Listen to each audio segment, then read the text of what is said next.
financial management is the process of planning, organizing, and controlling a company's financial resources. Financial management is important at every stage of your business life. And this could be if you're starting up a business. You might think, okay, I'm starting up a business, or I don't really have too much income and expenses coming in. So why is there a need for me to have, a financial management system? Or why is it important for me to even look at the finances? And we'll get to that. And when you're growing, it's especially important for when you're growing, because sometimes if you don't use the financial management tools available to you and you're not looking at your finances, you might be growing in the wrong direction. So what is a budget? The budget is an estimate of your expected sales, costs, and overheads. So essentially what you do is you sit down and you think, okay, if I do this, this is how much I can make. These are the costs that I'm going to pay, and these are the overheads I'm going to have to maintain. Right? So that's in a very simple way. That is what a budget is.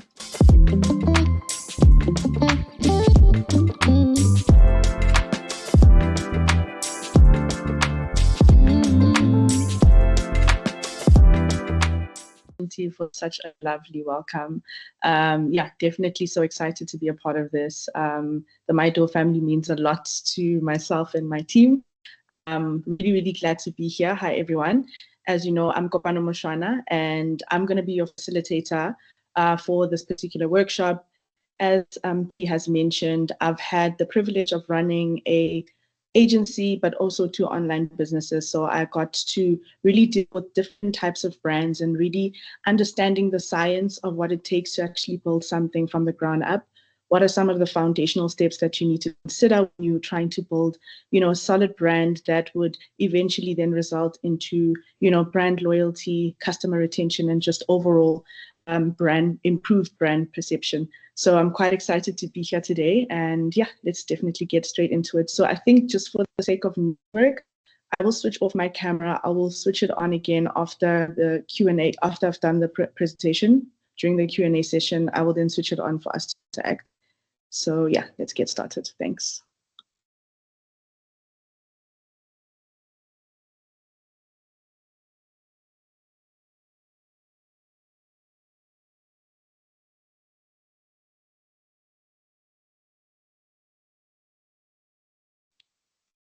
Kopano, I'm just checking if you are projecting.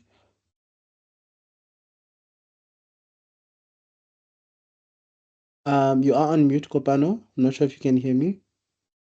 Yes, I can. Is it showing on your side? Not yet.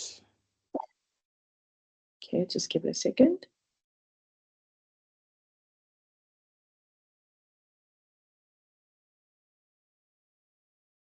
Okay, it's showing.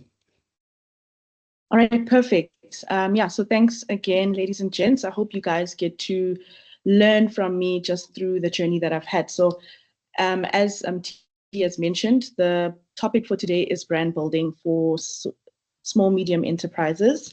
And essentially, we're going to just go into some of the foundational steps that you need to consider and look at when you are actually building a solid brand for your business or for yourself as an individual if you are a personal brand. So before we get started, I'd just like to go into what brand building is. So brand building simply is the process of creating and establishing a unique identity, reputation, or perception for your business, or if you are an individual in this case. So it really just encompasses various strategic actions such as identifying your brand values, identifying your messaging, as well as visual identity and overall customer experience to foster recognition, trust, and finally loyalty. So we're going to go just through some steps around it. But before we go into it a bit deeper, I think we should just do a bit of an icebreaker, just so that you guys understand the power of branding and just the importance of it for your business, as T mentioned earlier. So we're going to go into some of the stats. So 77% of customers or consumers buy from brands they recognize and trust. So it's extremely important for businesses and personal brands to really understand that, branding is not just a tick box exercise. It's actually become really essential for the growth of your business and how you want to be perceived within the marketplace. So that's quite a sizable amount of a percentage for people to basically be buying from, brands that they recognize and trust. And if they see you repeatedly with the same consistent visual language, the same consistent, messaging, and really just putting out values and mission, it becomes easier for people to recognize you, and you become top of mind. And finally, once they've actually decided to give your business a chance or interact with you as an individual, as a personal brand in this case, that's when you really start to build that trust. And then there's a further 46% of consumers that say they would pay more for brands that they trust and know. So this is a really big one, because it really just gets us to understand the weight and importance of branding. I can even stretch it a bit to marketing, this day and age, because there's so much, or rather there's a plethora of options when it comes to products and services, and of course, different brands that, consumers really get to understand and really meet. So it's just really important to make sure that you take your branding seriously, so that you can stand out and that get people to just basically want to pay more for, a brand that actually trust and know. And then this one was quite interesting, actually. 82% of investors consider brand strength and recognition before investing. I think this is brilliant, because it really just ties into the importance of brand storytelling within the startup community. Even if you're looking at, founders, even the personal branding, trend that has, of course, exploded over the past numerous years, really just to showcase that investors are looking at your brand. They are looking at how well recognized you are in the market before deciding to invest in a company. So that I found really interesting. And finally, 92% of people trust recommendations from individuals over companies. Not to say that you shouldn't still, believe companies. It's still very key. But this particular stat really highlights the power of personal branding, right? So it's just really reiterates why now personal branding, outside of just branding in general, then comes to the forefront. So before we get into it, I'd like to just create a bit of an interaction here during this workshop. So we have a quick discussion question. What brands, whether it's business or personal, do you trust and why? Just a quick person, one or two people. I'd just like to understand, just from your level of understanding of branding, how did you meet it? What did you enjoy about it? Or what did you observe with any brands, whether that's business or personal? Let's have a quick discussion before we get into it. Awesome. Any takers? I see Nandila's hand. Nandila, you can kick us off. All right, thank you, Mti. Good evening, everyone. For me, one of the brands would be Woolworths, and I think one of the reasons they've maintained their consistency. So even if it's a new product that maybe I haven't bought before, because of my past experiences, I'm most likely to trust that it will be a good product. Absolutely. And maybe just to go back to what you just said, what made you trust the brand though, right? So of course you're saying you've seen it consistently, but what are some of the elements that made you say, okay, I trust this brand before even experiencing the product, or I guess, the stuff that you buy from Woolworths? I'd say that, one of the, I don't know if it's called a slogan or what way they say the difference. First of all, it's intriguing because you, as an inquisitive person, you want to know, what is this difference? How is this different to maybe another supermarket? So I think those are one of the things that attracted me to them.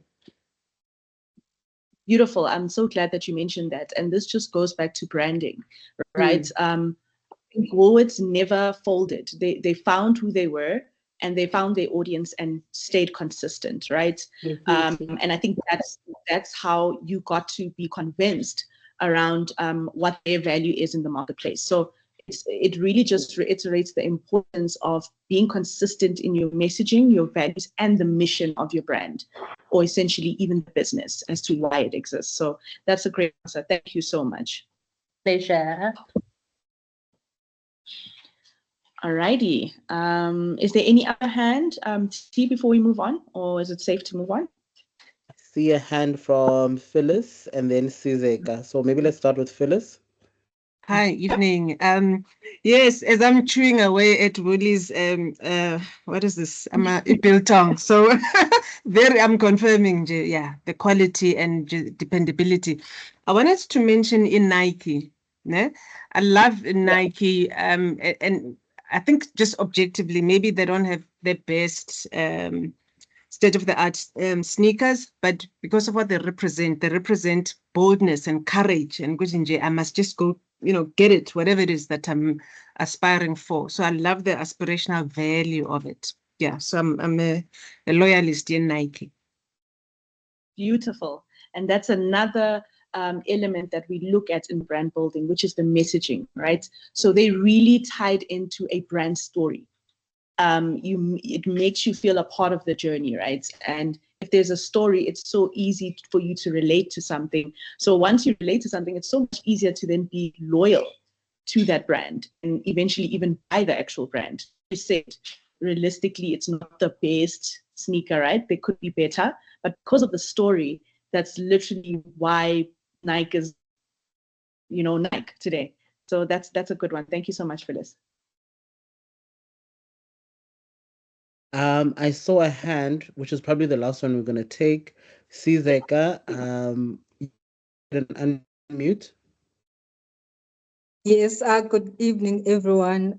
From me, I would say it's Coca-Cola because it has a tangible reference, man, dating back from generations, even before I was born. Then I was born, then I grew up, then I became an adult, and Coca-Cola has been there. I grew up with the brand, and I've seen it evolved. And Coca-Cola, it's not that it tastes better than other fizzy drinks, but it's in the way they've managed to keep consistent over the years. The trust that they've, as I'm saying, before I was even born, it's that tangible reference to say the grandma knows about it, the uncle, the new kid on the block, the adults, the young, the old, like all generations. And till today, if you ask anyone, Coca-Cola is the brand to go in terms of soft drinks. Absolutely. I definitely agree with you. And I think just to close off this quick discussion, there's a pattern with all of the brands that you've mentioned, Woolworths, Nike, as well as Coca-Cola. There was a level of consistency and they found their space in the marketplace and they found a brand story to continue telling. Just going back to your comment around how, Coca-Cola is actually a generational brand, right? So the uncle, the granny, the new age kid, etc. So it just really reiterates that, brand resonance over time because they decided to really commit and build a brand from scratch with so much intent. And those are the results, basically. All right. Thank you so much, guys. Let's continue. So this is just to go through what we're going to be sort of talking about today. So, of course, we're going to understand what is a brand identity. Then from there, we're going to understand what brand differentiation is. Then we're going to go into the role of personal branding in business growth, then the practical steps for brand development, and then finally some case studies for us to talk about. And then we'll, finish it off with a Q&A and some interactive exercises, which I definitely look forward to. All right, so at the end of this, workshop, I'm hoping that you guys will get to understand the core elements of a strong business and personal brand, learning about how personal branding contributes to business success, and gaining some practical, real world examples of how people are doing it outside, but also just getting a good foundation on building a very solid brand building plan. All right, let's get into it. So understanding a brand identity, right? So we mentioned Woolworths, we mentioned, your Coca-Colas, your Nikes. So this is basically what they really went into, right? So what really makes a strong brand? There's various elements rather, but I really try to group it in the three categories, right? That really come to the forefront for that consistency. The first is logo or visual identity. So this part is really just about the visual language, right? But the core of it is really the colors that you resonate with, because with colors, there's also color psychology. Certain colors represent a certain, aura or vibe, or it emits a different type of energy. if you are very intricate with how you build a brand, we're even looking at colors, we're looking at fonts. How do certain fonts make you feel? If certain font is utilized in the medical industry as opposed to the entertainment industry, the fonts are far and wide in between, because there is a certain vibe that you give off when it comes to visual language. And then, of course, the overall design that also represents the brand. So this category right here is usually where most people are really faffing around. Like, oh my gosh, we need to get our brand identity together. But then they tend to forget the last two. But we will get to that. So the first is quite the common run, like, yes, let's get our logo, let's get our website done, let's make sure that our templates look good for socials, let's make sure that, you know, we have a style guide or a or vibe for our actual brand, right? Which is amazing. But what really makes a brand entrenched in a consumer's mind is the last two. The first part really just brings it together, in my opinion, right? It's of course attention grabbing. It will make people understand. It will make people rather ask, what are they about? But if your last two are weak, it might be a bit of a hit and miss, because they'll say, oh, okay, this content looks great, but I feel like I'm not getting the potency that I need. And the last two are really where you get that real juice of what makes a brand a strong brand. So the second leg is messaging and values. This one is extremely important in my opinion, because this is really the core driver of the brand identity. Going back to the brand storytelling, just going back to Phyllis's comment around, you know, how Nike represents that boldness, you know, just that courage, inspirational, because they really understood what their mission was, what their vision was, and what are their core principles that really guide the brand. And really, it just means what really guides the business. What's driving us? Why do we exist? What are our values? What do we want the world to know us for? Or what do we want our consumers or target audience to feel when they are dealing with us? So this is the space where most people don't really do much. And of course, yes, I do understand that certain, you know, things like your vision and mission, it's on your website, which is great, but is it really coming through all the way in your branding, in your customer experience, and how people are dealing with you? Because that's all a part of brand building, right? So this is just some of the stuff you need to look at. Like, why do we exist? Why do we do what we do? And how can we make sure we resonate through what we branding? And then, of course, it needs to also come through the tone of voice, right? Which is now the final leg. This is really just establishing a very consistent voice so that you are consistently known for something. Whether that's through, you know, formal, voice, you want to be conversational, you want to be professional, you want to be fun. And this becomes easier once you understand the second leg. So for me, in my opinion, the middle is the most important, because it then becomes easier to do the third and the first. Because once you guided by why you exist, your vision, and, you know, really what are you trying to sort of make other people feel, or your desired tribe of audience, how do you want them to feel? The rest then becomes so much easier to do, because now that you know who you're talking to, why you're doing what you do, it's so much easier to then know what colors to use to represent that or speak to those particular people, what voice to sort of go for. So that's some of the important elements as a start that you need to look at. It's very, very important that you look at these three core elements. And of course, all of them, because of the sake of the workshop, of course, there's a lot more that we can expand into, but it is important that you categorize these first three and actually ask yourself, even after this session, am I really putting my best foot forward when it comes to my branding? Whether that's my visual language, my messaging and values, is it coming through completely through my content? And of course, the tone of voice, is it consistent? Are we all over the place? One day we this, one day we that. So you need to find a level of consistency that will then make your brand a lot more formidable in the marketplace. So I just put a quick visual example of my own brand, because I just feel like if I'm the facilitator, I have to honestly practice what I preach. So this is just a quick glance of my content, right? There's clearly a vibe or a certain perception that I want to represent for myself. And of course, there's consistency with, the look and feel, typography, what I'm saying, etc. So this is just an example for people, especially if you're still starting out and you might feel overwhelmed in terms of, okay, what does an actual, good brand look like, for instance?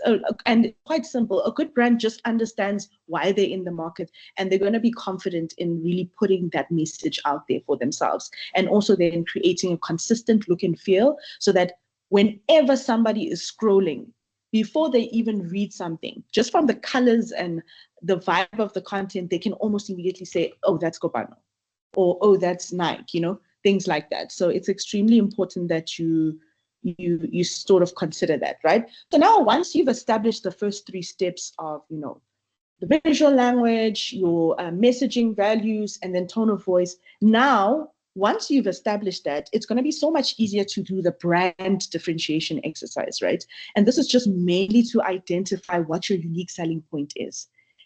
This is absolutely important because once you've understood what makes you different in the market, you won't be swayed in terms of what's happening in the market, right?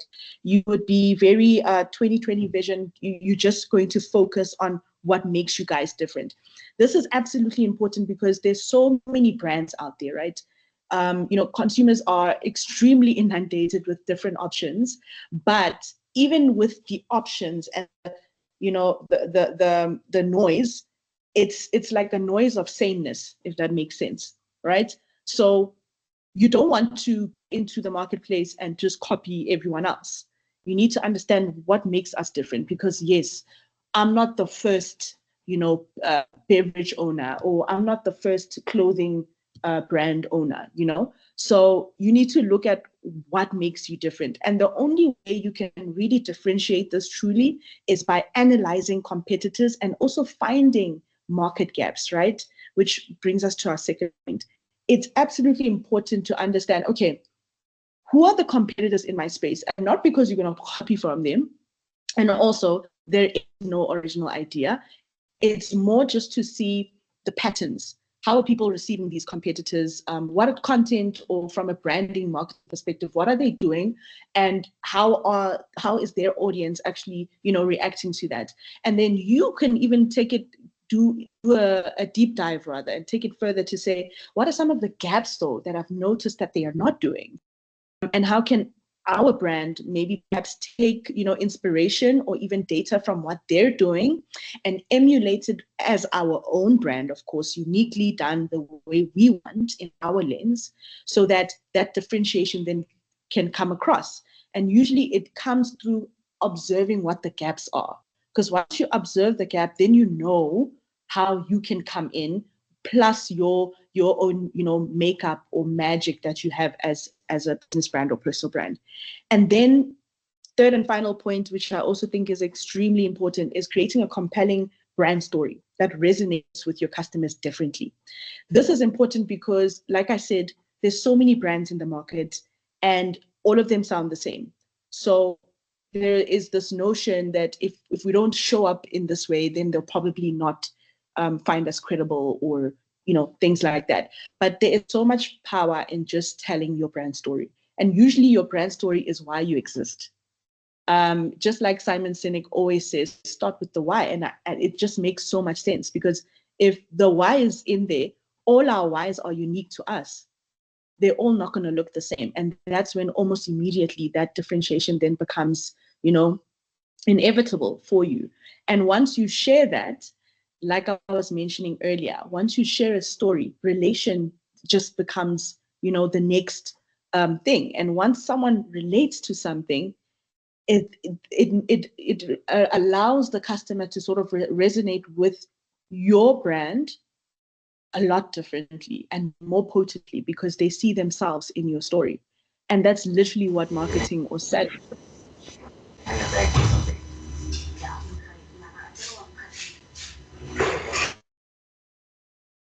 Yes. So now we're going to look into the role of personal branding in business growth, right? So like I'd mentioned, of course, we have had branding for the longest time, but recently personal branding has really, been the Beyonce of the branding at the moment, right? And I do understand why, because with the startup culture, right, and people, especially with like Silicon Valley and people, looking for investors, funding, or interest in their businesses, what they sort of done is try to basically back the founder's story. That's what they utilize to actually get the attention of funders or get any just attention from customers building the business. And they found quite great success by doing that. And I think that's where that really brought that attention around personal branding and how it's being utilized differently right now. So we're going to talk about the role of it specifically for the founder, and why it actually matters. So let's go into why does personal branding actually matter? First of all, it builds trust and credibility. I cannot stress this enough. People don't buy from logos and your websites and your value proposition per se. They actually buy from people.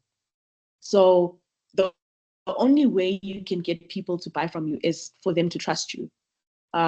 Just think about someone that gets into a event, they don't know anyone, and you decide, okay, I'm just gonna try my best to introduce myself and have a conversation with someone.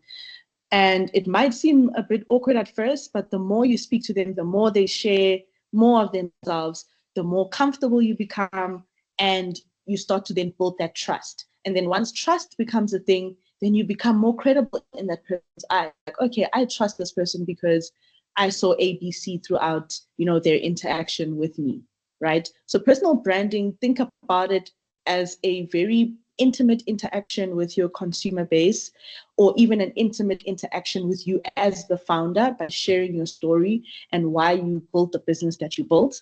Because then people will get to understand your story, understand that, okay, this person is actually trustworthy. They have a beautiful story, come up story, or whatever the case may be, and you're showing up, in a very transparent and honest way, then trust and credibility really just becomes the end result of that. Then once that happens, it's quite seamless for the business brand to strengthen, right? Or the business reputation.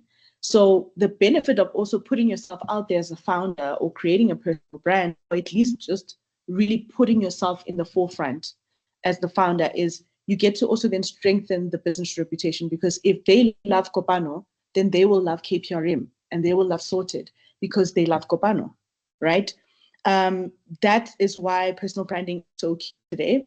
And finally, once that happens, then the opportunities come, whether that's partnerships, clients, or media exposure, whatever you want in that moment, it then becomes a reality at a much more faster pace, and it's a lot more lasting, because it's really more of a person-to-person interaction. Some of the key factors of personal branding would include thought leadership and networking. So this is just about establishing authority in your industry, whether that's through speaking, writing, connecting, just sharing, content, etc. This really becomes key, because once you build a personal brand as a founder, you then now establish that thought leadership authority. And once that, is basically built into the perception of the customer or just your audience or community at large, it becomes so much easier for them to then take what you say. And if you're selling something, then it just becomes so much easier for them to hear you out because they trust you already. And just going back to authenticity and credibility, there's certain words that I'm going to probably reiterate throughout this workshop, is because it's really just to emphasize this is really the result of brand building. It's the trust, it's the authenticity, it's about how you show up uniquely and establishing yourself in the marketplace, right? And showcasing your unique personality and expertise is very key when it comes to also your brand as the founder. Because like I said, every story is different. Everyone is unique. Every upbringing or why you decided to do something is all different. But somehow it all brings us together through just relating to the different stories, right? And of course, visibility and trust building. once you do have a personal brand, it becomes so much easier for people to then recognize you because you're going to be active on platforms where your audience engage, whether that's through, of course, like I mentioned, the speaking, the writing, or even connecting with just, your customer base, right? Then some of the strategies that you can sort of look at when you want to build your personal brand is by crafting a personal brand statement, right? Now, the personal brand statement is sort of like your vision or your mission as to why you're doing what you're doing. So let's say for you, you run a business, but you're just like, I think I want to create a personal brand as well.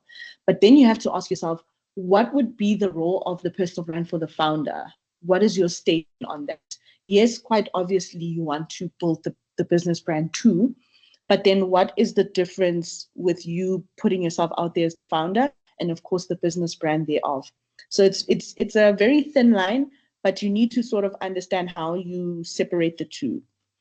For instance, I can take myself. Although I have business brands through my 2 online businesses, with my personal brand, it's quite different because there's different skill sets that I'm utilizing that would then further reinstill or rather strengthen the reputation I already have just through the businesses that I run. So it's really just about asking yourself, what is the statement? Why am I doing what I'm doing as a founder if I'm deciding to go the personal branding route? Then, of course, once you've established that, you will then now start leveraging the platforms, right, that would then align with your brand for positioning, whether that's LinkedIn, TikTok, or Twitter, or whatever platform where you know the audience or the intent of what you're trying to achieve, they will be there, right? And then, of course, finally, it's really about exploring different content formats as well. So whether that's guest blogging, even with guest blogging, it needs to be in alignment. I think a very key word here with personal branding is that alignment. Because at the end of the day, you want it to align to your values as a founder, but also somewhat still connect to the values of the business, right? Because at the end of the day, you as the founder of certain fabrics or elements of you is incorporated into the business model or how you show up to the world as well. So just make sure that whatever content format or third-party partnerships that you involve yourself in, it's in alignment with the bigger values and the goals that you have, running a business.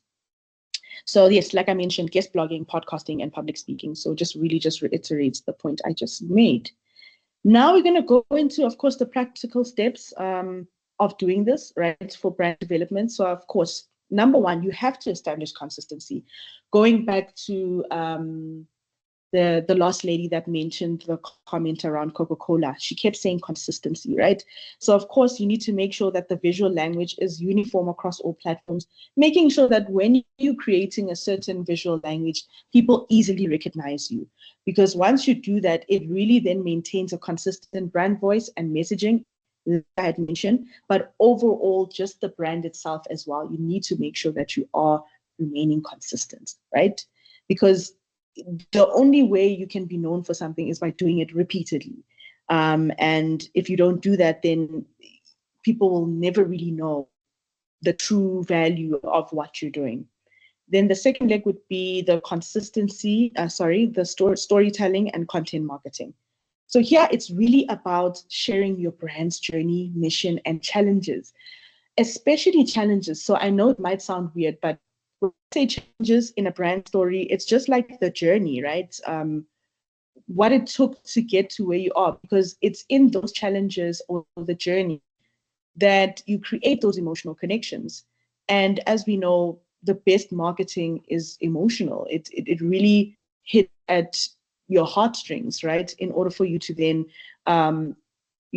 purchase something. Usually that's what really truly makes a move for you to purchase something or interact with somebody. It has to somehow hit you in an emotional way. So showcasing the good, the bad, and the ugly sometimes is actually a good thing, especially today, because the consumers of today, there's been a shift, right?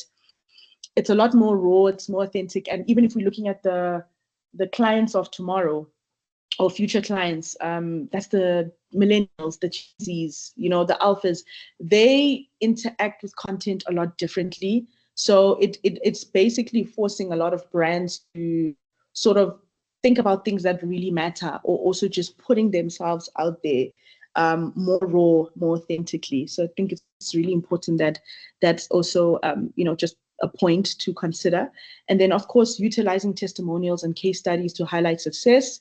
So it's just always important that you're also putting out there, whether big or small projects that you've done, milestones, celebrating that, because from the outside looking in, those little moments of milestones are reinforcements for customers to then want to buy from you one day. Yes, they probably might not buy from you today, tomorrow, next week, but maybe 6 months from now, because they've been looking at, your success stories, or they've been looking at your journey, and they feel like they saw a part of it, and they're just like, because I feel like I relate to this, I want to be a part of this brand. I want to be associated to this brand. And then, of course, leveraging the different content formats, whether that's video content, blogging, or interactive media, so that you can fully engage with your audience online. Then, of course, once you've sort of established this and what your storytelling will look like, you'll need to have a platform or a content distribution plan, right? Whether that's social media or digital marketing. You can then categorize what you'll use what platform for, because at the end of the day, as humans, we're very multifaceted. So one platform might be good for this, but the other might be good for that. And that beauty of showing the different elements of who you guys are as a brand, whether that's personal or business, still has its beauty to somewhat help you build that overall reputation. So certain things you can't necessarily quantify, like how people will feel about your brand, right?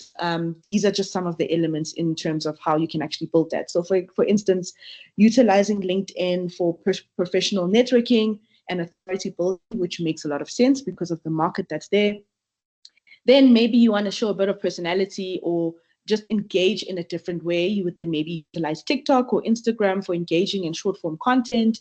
And then finally, if you want to sort of take it off social media, just to nurture relationships, then you could, implement email marketing campaigns so that you can nurture those relationships that you might have maybe started on social media. So this is just a good foundational, practical setup for you to start really building that brand, for brand development rather, and really just building that strong brand that we're all looking for. All right, so we're going to quickly look at some case studies, real world applications, right? So we're going to start with a business brand. As you guys all know, this is Yoco. Yoco, for me, in my opinion, is a brilliant business brand, and it's a brilliant case to sort of talk about.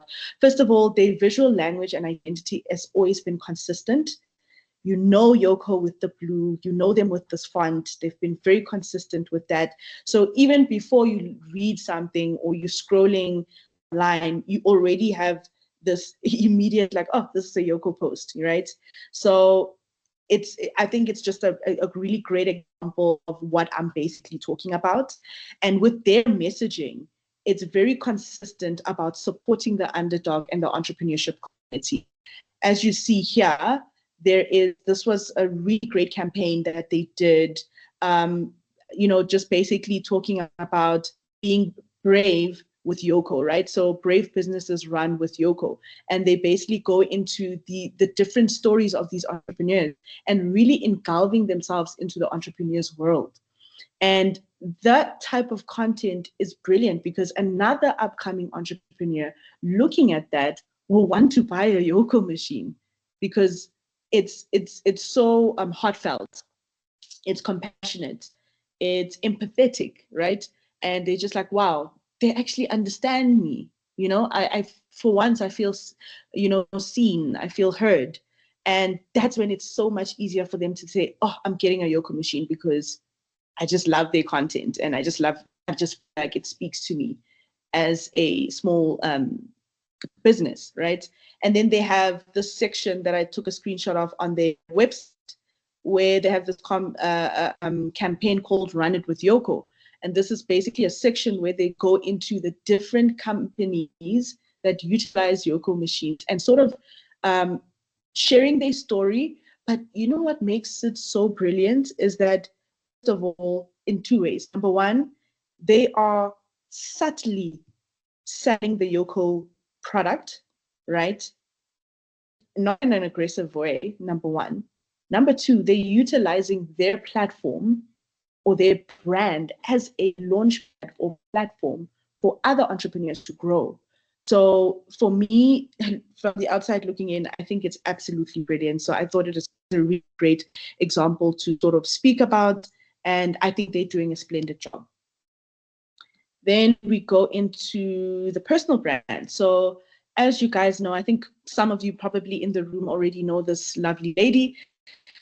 This is Lebo Lion. So Lebo Lion is, of course, known for, messaging about self-promotion as an entrepreneur and leveraging personal and business branding. So she basically talks about what I talk about, but at a much larger scale. She's done incredibly well for herself. She has a podcast called The Lebo Lion Show, and she really just features a lot of marketing, advertising, media personalities. But now she's sort of expanded it to now more general affairs that are relevant, but somehow she still brings it back to marketing.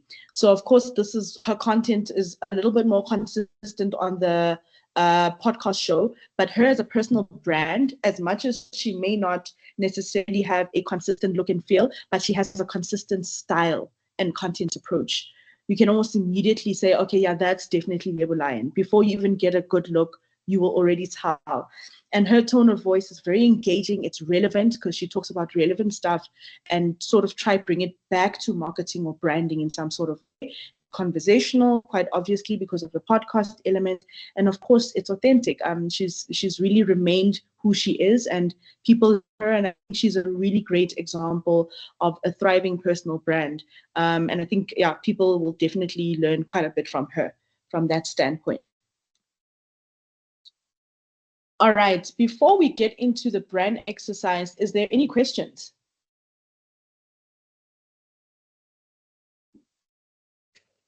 There was a question in the chat, Kopano, from Pondli.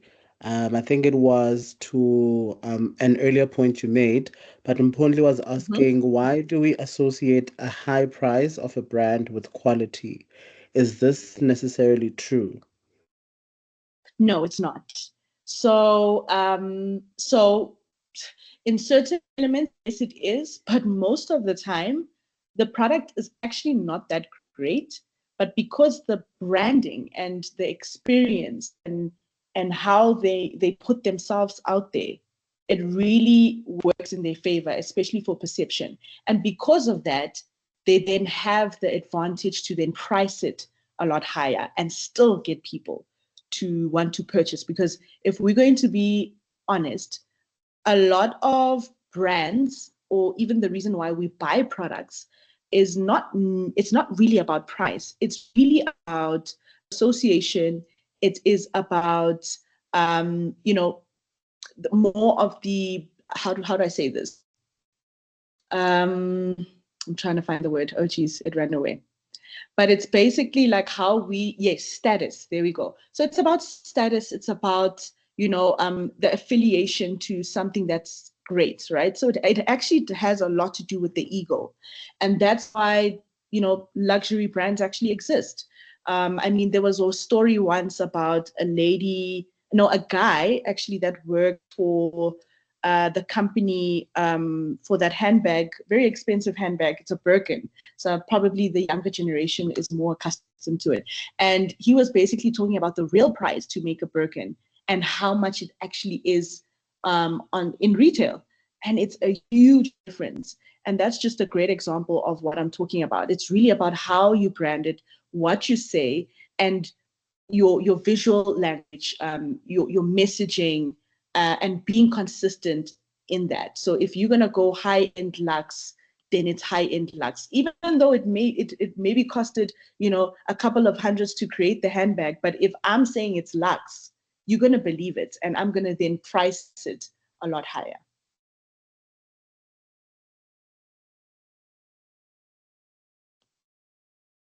Right, cool. I hope that answers the question from Ponle. I don't see any other hands, Kopano. I think we can continue with the exercise. I believe this Beautiful. will include the whole audience. So I think you can go ahead. Yes, absolutely. So this one is really just about building your foundation, right? So building a strong personal brand or business brand, it really starts with self-reflection and clarity. And I thought it would be great to put 5 essential questions to ask yourself, whether you're a business brand or a personal brand, or you're considering to really put yourself out there as a founder. Number one, what do I want to be known for? And I mentioned this. You need to identify your niche, your expertise, and your unique value that differentiates you from others. Why do we actually exist, right? Or why do I actually exist to, showcase this value that I want to showcase? Then the second one is, who is my target audience? Define the specific group of people. This is very important because also the audience really guides how you also approach. So the easier, the quicker you understand who you're trying to sell to, the better this branding exercise then becomes for you. What problem do I solve? Of course, quite obviously, you should understand the pain points of your audience and how your brand actually provides those solutions.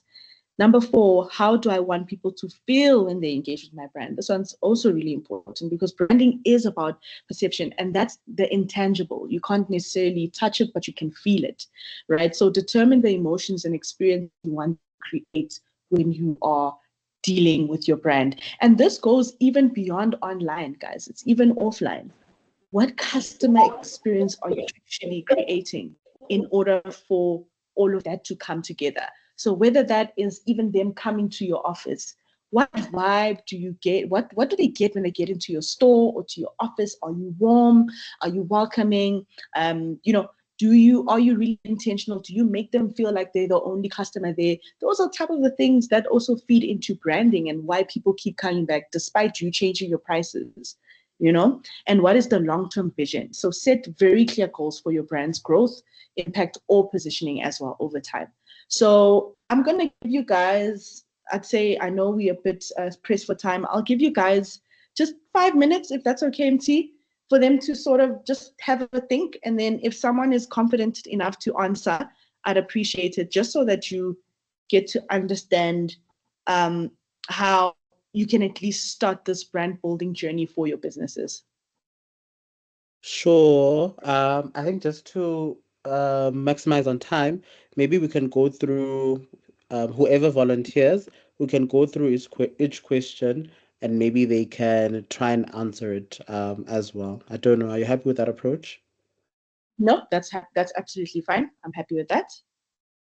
So whoever is a brave volunteer, please do put up your hand and then we will work with your business as part of the exercise. Okay, I see Phyllis has her hand up. So Phyllis, we Yeah. can go ahead. I just wanted to just disrupt a little bit. You know what I felt comfortable with?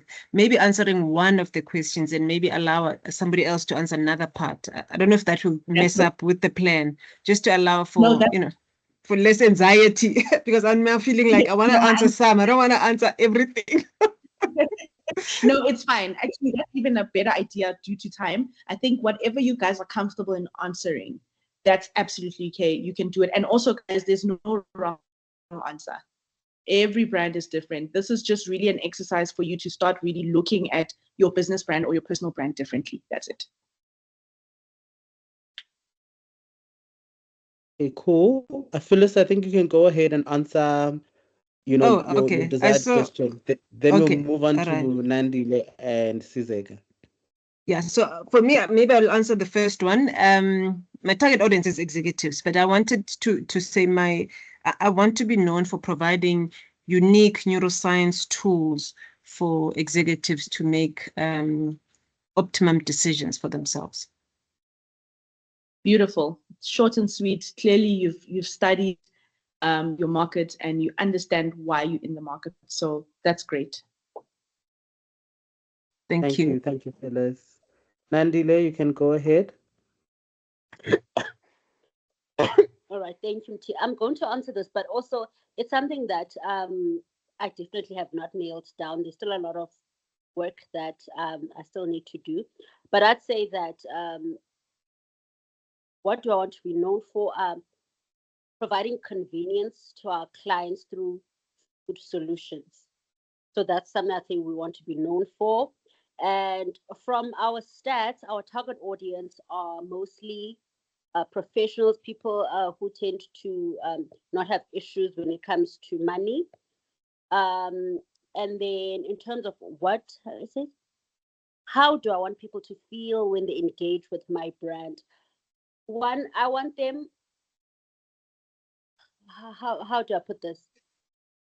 Basically, it's as if they're eating a meal from a restaurant, but in the comfort of their own home. They don't have to go to a restaurant. It's like basically the restaurant is brought to them through the taste of the food. That's what I like that. Amazing. Okay, great. Yeah. Sizeka, do you want to go? Thank you so much, Nandile. Sizeka, maybe you can answer one or two of the questions. T, I was kind of hoping for feedback because this is something I've been working on for forever. It keeps on evolving. But since you are giving me an opportunity to only answer two, I'll go to how do I want people to feel when they engage with my brand? To just give context, we are an environmental sustainability consultancy. So we do anything energy, water, waste management, carbon footprint reduction, and all those climate related problems. So we solve that. So how do I want people to feel when they engage with my brand? I want them to feel cared for. And I want them to view us as a trusted brand because I've realized within the journey that clients are more receptive when they feel like you care for them and their business. And you're not treating them as an exercise tick box. And then what is my long-term vision? Is to basically become leaders in environmental sustainability and also get listed on the JSE man someday and make an annual turnover of more than 5 billion rands per year. Beautiful. I love that. Thank you. Thank you so much, Sizeka. I think, Kopano, I think we can carry on. I'm just cognizant of time, but thank you so much for the volunteers. yes, thank you so much, guys.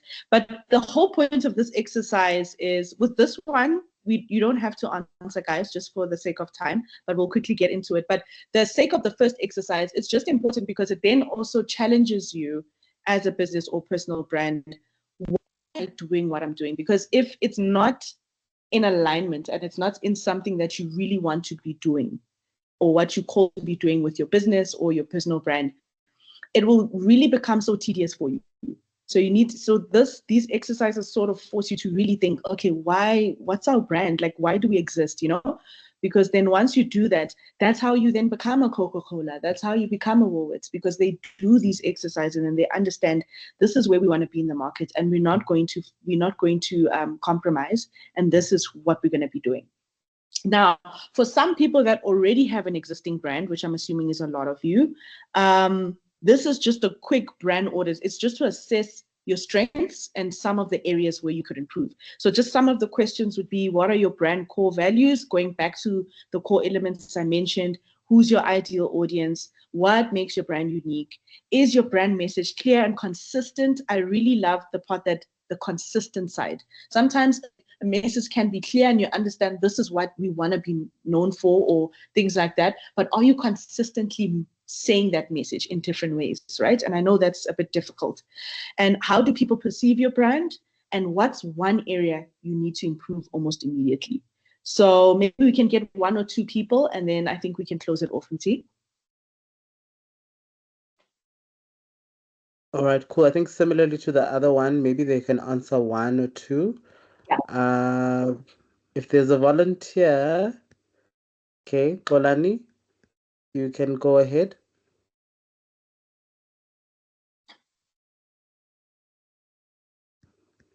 Kolani, are you there?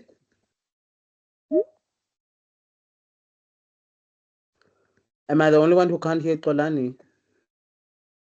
Yeah, I No, also I think can't we hear. lost Hear him. Bolani, I think maybe try logging out and back in again. We can't hear you. In the interim, I don't know if there's anyone else. Maybe we'll take one person who wants to give it a shot. Okay, Dimple, you can go ahead. Good evening, everyone. Can everyone hear me? Yes, we Yes, can. we can. Evening. Okay. So my question is, guys, if let's say, like, I do admin and stuff, is my business the brand or am I the brand? And then how do I then navigate that? Very good question. So first of all, you say your business is in the admin space, right? So that is that's the business brand, right? It's really into admin. And when you think of admin, you're basically trying to help other people lessen the burden of running a business, because admin is not necessarily the most favorite element of running a business. So you need to start thinking around, how do people feel when they think about admin? So thinking about the pain points, like I mentioned. So then that will sort of feed into how you're messaging and how you represent yourself as a brand. So you become that solution to those pain points, right? But now let's say, for instance, you as the founder want to also create I wouldn't say a brand for yourself. Some do, but more just be more in the forefront. This will be a good benefit because usually if you are, selling admin services, that means you're going to have access to your client's information. So sometimes that can become a bit tricky. And the only way you can sort of create a good connection is with that intimacy. So then as a founder, that can be your aim for that, to say, hey, you can trust me. I'm a real person. This is my journey. And this is what my expertise are when it comes to admin. This is why you can trust me. That when they trust you, they trust your business. I hope that answers your question. Yes, it does. Thank you so much. Perfect. Thank you, Dimple. Nandile, you can answer one of the questions. We are out of time, but I think for the sake of the exercise, you can go ahead. I had a question to ask. You can go ahead. Sure. Okay, thank you. This is just also adding on to what Dimple was saying regarding, because I'm seeing now there's a trend where business owners are also showing more of their personality. How do you try? Because I think also I gravitate towards those types of brands where you know a little bit more about the founder. How do you try that where you're not sharing too much, but also people get to have a sense that they know you, even if they don't know you fully? What types of things should you be sharing? I hear you. So I get that one a lot. So I think when it comes to the founder story, right? Because now it's an individual, it changes. You need to then be honest with yourself in terms of comfortability. How much am I willing to share? And I do understand, of course, it's also still professional, so you can't necessarily share every single aspect. But I think the best approach would be, what can I share of myself that would then convince them to trust me more? So whether that's your brand story, whether that's about maybe a certain childhood story that connects back to why you started a business, right? So then you're not just touching one element of the business, but you're also touching an aspect of your personality, which then would be the personal brand side, saying that, oh no, the reason why I started this business, funny enough, is because my dad did XYZ and I used to go to work with him to do da da da, So it's not necessarily too much, but you are still sort of bringing that personality that you're looking for. And sometimes it's also nice, like, you can still be a bit quirky and have some personality. Like I was saying, future consumers of tomorrow are your millennials. It's your Gen Zs. What are you going to tell to them tomorrow? So if you already start putting out certain, I'm not saying you must be a quirky brand altogether, but there must be pockets that, in order for them to sort of see themselves in you, but also then believing in the product. Thank you so much, Kopano. Not a problem. I think just for the sake of time, I will just wrap it up here, guys. So yeah, I think we sort of did a bit of a Q&A, but let's just do a summary. So of course, into the importance of consistency in branding, how to utilize personal branding to build, business credibility, and some of the strategies that you can look into. And I think the encouragement I would say is to just, really understand the importance of consistency, and really just looking at some of the stuff we looked at in previous activities. Challenge yourself. Try to ask yourself why you exist. How do you want people to feel? How do you want them to perceive you? These are some really important questions that would help you. And if you need more assistance on that, you can basically follow me on LinkedIn for more insights, because I really go into personal branding there and really just the foundations of it. I actually do also have an ebook on personal branding for business success, but it's mainly for the LinkedIn platform, because that's usually where most of the decision makers or people that we're looking for are on. If you need further assistance on any questions, we can definitely have a consultation. You can just simply visit my website, www.kopanomoshana.co.za. But thank you guys so much. This has been a very impactful session, and I hope you guys got to learn quite a bit from me. Thank you so much for having me. Thank you. Thank you so much, Kopano. I think I speak for everyone when I say this was very insightful, added a lot of value as well, gave us a lot to think about in terms of what we can do from a business and personal branding perspective. Really appreciate you taking the time to engage our audience, our entrepreneurs, our ecosystem. And for the rest of our audience, Kopano will be back next month for a marketing related workshop, which will really be building on this, because once you have a brand and an identity, like she mentioned, how do you then come up with messaging that will align with that? So that's what that session will cover. So Kopano will be back next month to cover that. Thank you so much for joining us this evening.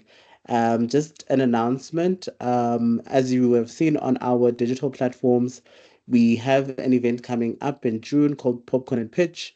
So if you are someone who would like to, pitch your business for potential investment and funding, this is an event that you must definitely apply for through our platform, Lemmy. So please do visit our social media platforms just to see how you can enter, what you need to qualify, and how you can apply as well.